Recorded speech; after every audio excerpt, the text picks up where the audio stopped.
Hello, and welcome back to Happy Pride Month. No, Maddie, it's an F1 podcast. It's still Pride Month. But happy Pride, everybody. Hello and welcome to 17 to 1. My name's Julia. I know a lot about F1. My name's Maddie, and I know varying increments. I'm learning every day. I'm also losing information every day. It comes and it goes. It does. But this weekend, we are live and in person because Maddie and I were both at the F1 race in Montreal last week. Just yesterday, actually. It's been a long 2 days, but it has been very fun. We got to see qualifying together. We also got to see the race together. And boy, are we excited to talk to you about our champions and our crashouts. So without further ado, let's get into it. I think our top dog is not George Russell himself, even though he is on the list, but we have our own little Kimchi. He qualified so well. He had such a good lap. He qualified P4. His start of the race was so good, getting past Oscar like that, and then keeping the space, eking out the gap, gaining on Max severely at times until Max pitted, and then just running an excellent race. Even when the McLarens started paddling aggressively behind him, he kept his cool, he kept it together, and he got P3. We got a kimodium. A kimodium. I loved seeing in the little debriefing room with the top three, George and Max talking about being like, you were like right there. He's like, yeah, do I go left? Do I go right? Do I go in the middle?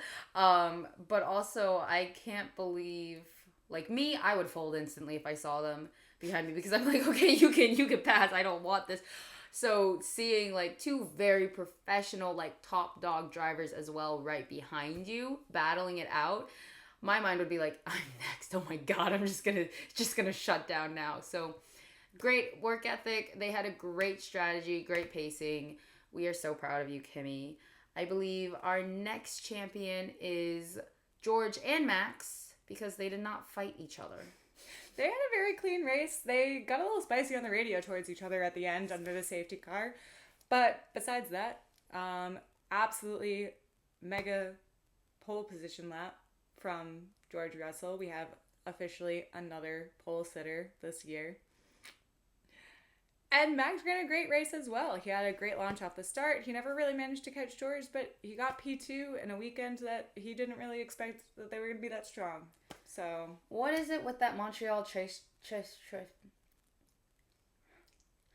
What is it with that Montreal racetrack and just Mercedes dominating?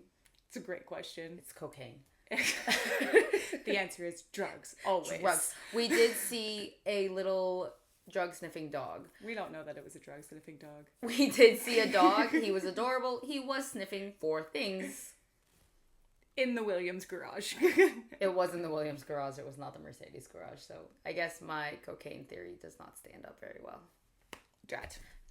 Don't you hate it? Yes. Unfortunately, it stops with our top three because while they were doing great, boy, was everyone else struggling. We're going to save, in my opinion, the biggest crash out for the end and start with some of our small crash outs. And unfortunately, our man Liam Lawson is back on that crash out list, and we compare him with Alex Albon this time because for Alex, not only was his team not listening to him, and it was really annoying, but along with Lawson, his PU started to kaput out, and he had to stall out around the hairpin, and then Liam got called to box.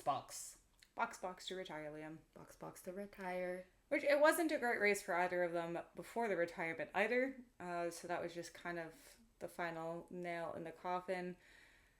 Not a good weekend, especially for Alex, who had been doing so well during practice. And then he still managed to qualify well, even though his engine cover fell off on him during one of the sessions. He still got out there, and he still put it on a lap.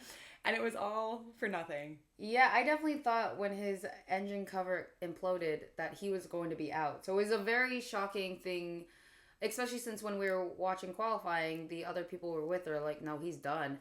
And then we just look up and it's like, yo, there's Alex again. What you doing, boy? He's still in there. He's still fighting. So upsetting for Alex, upsetting for Liam. Another person this race was upsetting for was Lewis Hamilton, who has also become kind of a permanent fixture on our list. Just like Monaco, he yet again became a man in an island, which he was not happy about. He hit a groundhog, which he was extra unhappy about. He picked up floor damage, which he was unhappy about. I think he was more unhappy about hitting the groundhog than he was the floor damage. More unhappy about hitting the groundhog than anything. And yeah, finished the race in P6. And that was it. I mean, he did finish. I was predicting a P7 for him, so he got one more place higher than I thought. It was disappointing, as an animal lover to hear that, and you can tell that he was really bummed about that as well.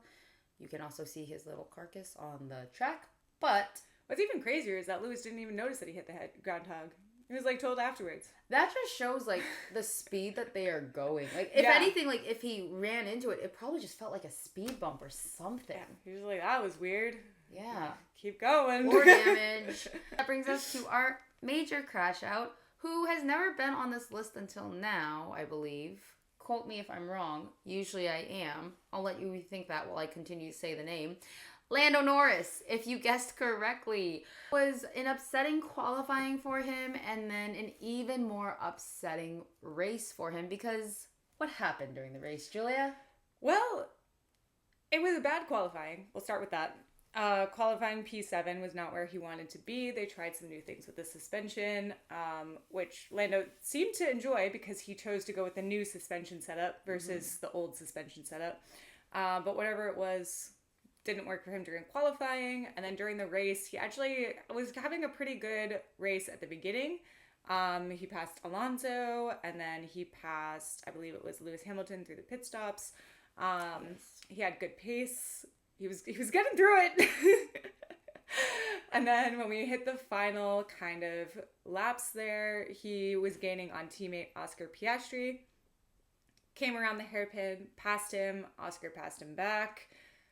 And then when Lando tried to go for a gap that didn't exist, he unfortunately crashed into the back of Oscar's tires, hit the wall, lost his nose.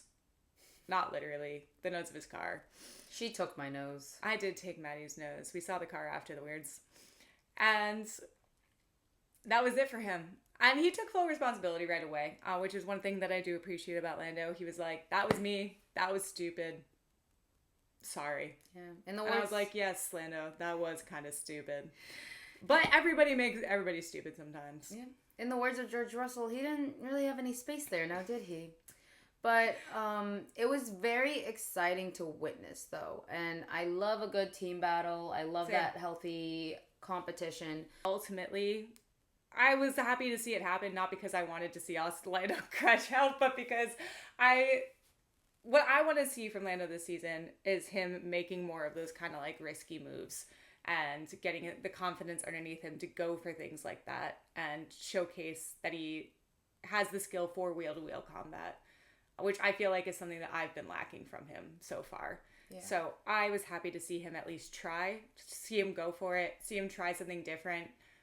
It didn't work out, but hopefully he doesn't take an entirely negative lesson from this. He strikes me as someone who he does need to sit on it for a while and really think about it. But I hope, like you said, he doesn't take it negative. He doesn't beat himself up and is able to look at this and be like, how can I attack aggressively again, but stop and think about it as well, which we have talked about is I think that's maybe a leg up that Oscar has, and one of the reasons why he is able to read Max very well, because we did hear it on the radio, his engineer saying, go after Oscar when he is not in DRS.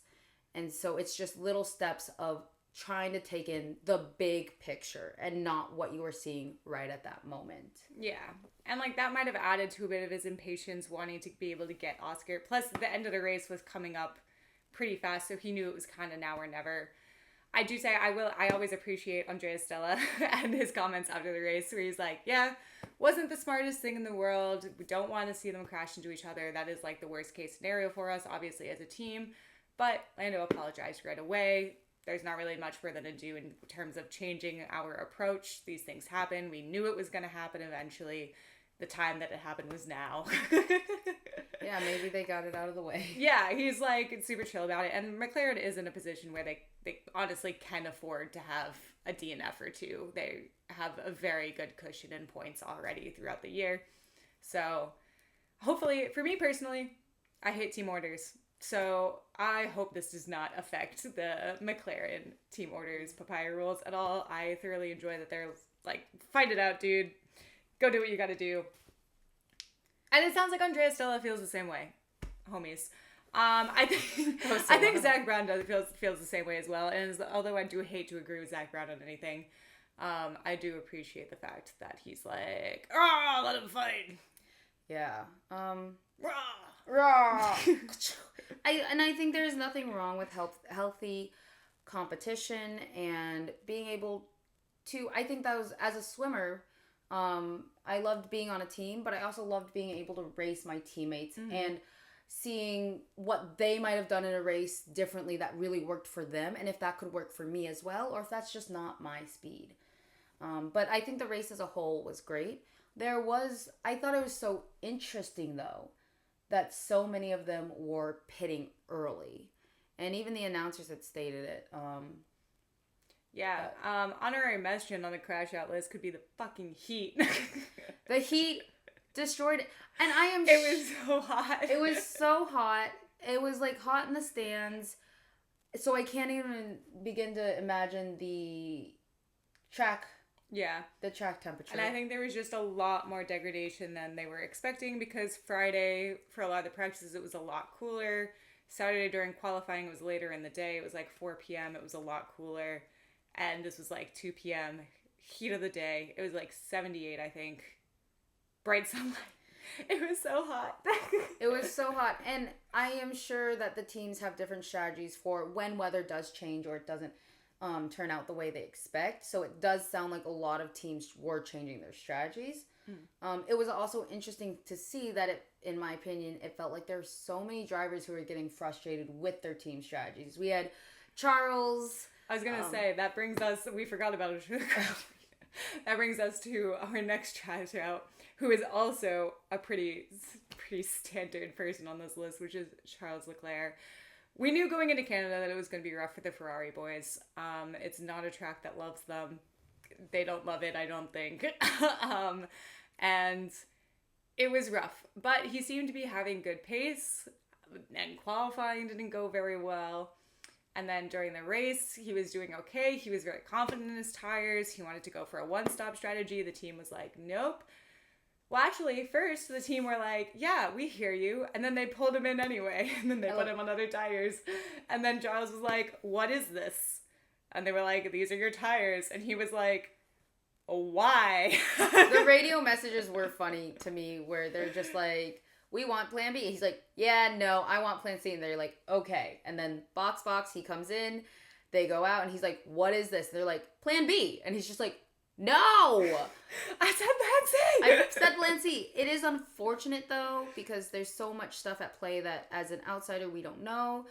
It would have been interesting to see what Charles could have done on those tires that he was feeling confident in. It would have been interesting to see if a one-stop could have switched things up. I mean, there's always the chance it wouldn't have, but yeah. It would have been, never know. It would have been fun to try. Yeah, Ferrari, why'd you take that away from us? You lying liars who lie. You said, okay, plan C, and then you took it away. So cruelly. From me, personally. That was targeted. I didn't think it was targeted towards me, but I was upset about it. And it was a delayed upset because I didn't know what the radio messages said in person. This is true. We had to look up a lot of them afterwards. I think that brings us to the end of our crash out list. As always, please let us know who you thought was a crash out and who you thought was a champion this weekend. Unfortunately, this will be our last in-person meeting for a little bit. Wait.